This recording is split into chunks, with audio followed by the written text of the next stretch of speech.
ولا ينفقون نفقة صغيرة ولا كبيرة ولا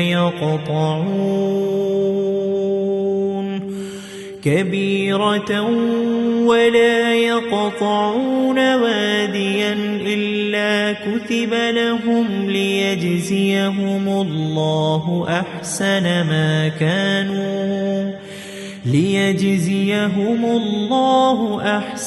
ما كانوا يعملون. وما كان المؤمنون لينفروا كافة فلولا نفر من كل فرقة منهم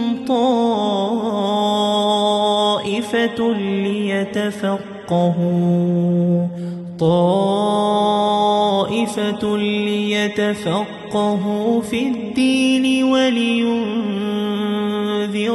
قومهم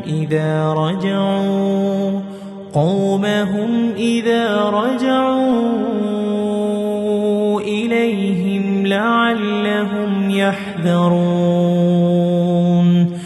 يا أيها الذين آمنوا قاتلوا الذين يلونكم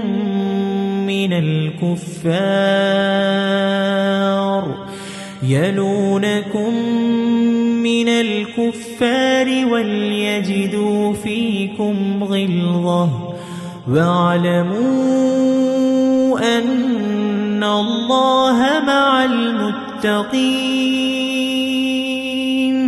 وإذا ما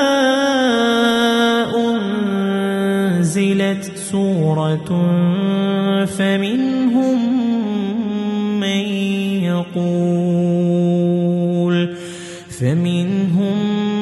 من يقول أيكم زادته هذه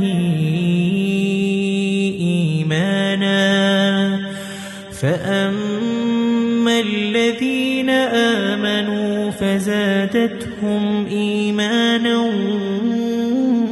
وهم يستبشرون. وأما الذين في قلوبهم مرض فزادتهم رجسا